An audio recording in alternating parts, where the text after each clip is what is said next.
दोस्तों, देवतलो पास के सातवें और आखिरी भाग में आपका स्वागत है। पिछले भागों में हमने 9 हाइकर्स की मौत की बहुत सारी वजहों को देखा। इस आखिरी भाग में हम उन कारणों का विश्लेषण करेंगे। आयो रे जग में क्या लेके जाएगा। 2 दिन की जिंदगी में 2 दिन का मेला। ये वो चले गए रे बलवान, दिन में धरती तो लड़िया। पहला, टीम में कुछ लोग केजीबी के थे और वो सीआईए को रेडियो एक्टिव मटेरियल देने गए थे।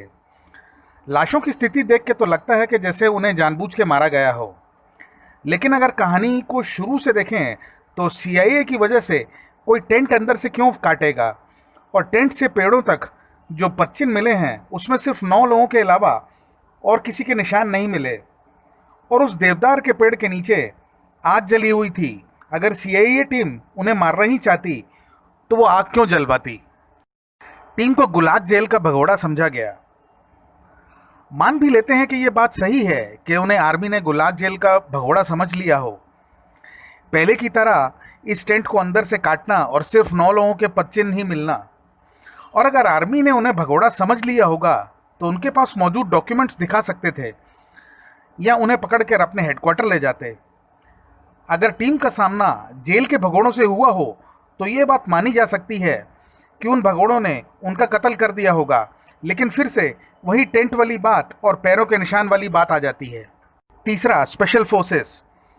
इस कहानी में भी मौत के कारण तो ठीक बैठते हैं, लेकिन टेंट और पदचिन्हों की कहानी वहीं की वहीं रह जाती है। एक बात और है, अगर कोई भी दूसरे लोग इस टीम को मारने आए होंगे तो उन लोगों को एक जगह पे ही मारेंगे, ना कि अलग अलग जगह।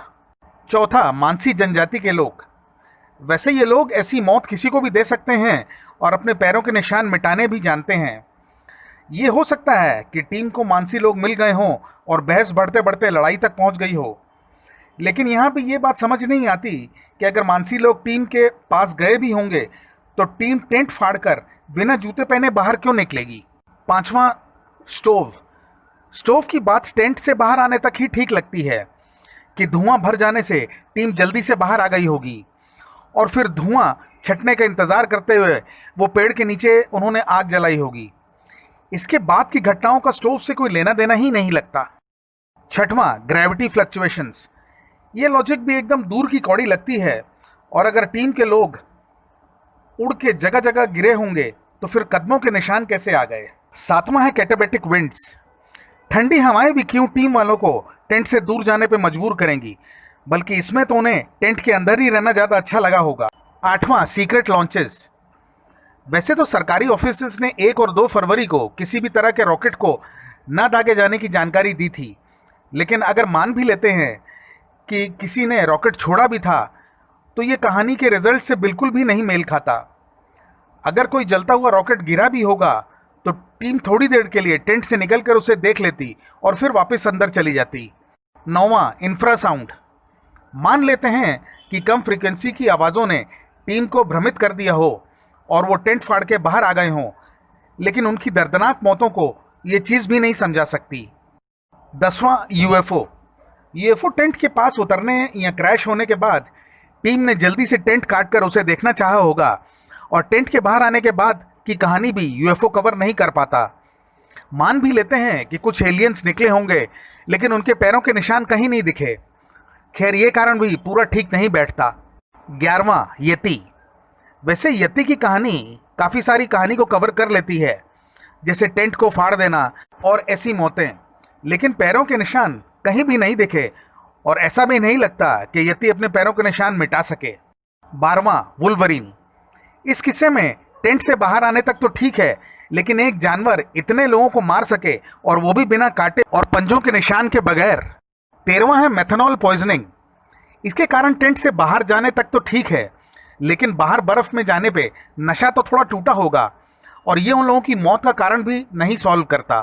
14वां, आपसी लड़ाई। ये हो सकता है कि टेंट के अंदर लड़ाई शुरू हुई हो और उसके बाद टेंट फाड़ कर टीम वाले बाहर निकल गए हों, लेकिन उसके बाद आराम से पैदल चल के टीम का जाना समझ नहीं आता, और टीम के कुछ लोगों को ना के बराबर चोट लगी और कुछ को बहुत ज़्यादा, ये भी समझ नहीं आता। 15वां, आर्थिक हिस्टीरिया। ये पागलपन का अटैक सबको एक साथ आना भी हैरानी की बात है और बाकी कहानी भी ये चीज़ से नहीं मिलती। 16वां, बॉल लाइटनिंग। बिजली की बॉल्स भी टेंट से निकलने तक ही ठीक हैं और उसके बाद 9 लोगों की अलग अलग मौतें इस कारण को भी झुठला देती हैं। 17वां, हिमस्खलन। ये वजह थोड़ी ठीक लगती है कि हिमस्खलन हुआ होगा और टेंट बर्फ में दब गया होगा और टीम टेंट काट के बाहर निकली और बर्फ की वजह से कुछ की पसलियां टूट गई हों और उसके बाद लोगों की मौत हाइपोथर्मिया से हो गई हो। लेकिन टेंट से पेड़ों तक पच्चीनों के निशान कुछ अलग ही बात कहते हैं। 18वां, जहरीले कुकुरमुत्ते। ये भी अजीब कहानी है कि सबने जहरीले कुकुरमुत्ते खा लिए थे लेकिन उसके बाद उनकी मौतें इस वजह से बाहर हो जाती हैं। दोस्तों, कुल मिला के हमने बहुत सारी वजहें देखी लेकिन एक भी इस घटना पे ठीक नहीं बैठती है। तो असल में इस घटना का कारण क्या हो सकता है? 60 साल बीत जाने के बाद भी आज तक लोग अपनी अपनी वजह बताते हैं लेकिन वो कहानी का कुछ ही हिस्सा कवर करती है। खैर, सच्चाई जो भी हो, हम इन 9 हाइकर्स की आत्मा की शांति की प्रार्थना करते हैं। धन्यवाद। के आयो रे जग में क्या लेके जाएगा, 2 दिन की जिंदगी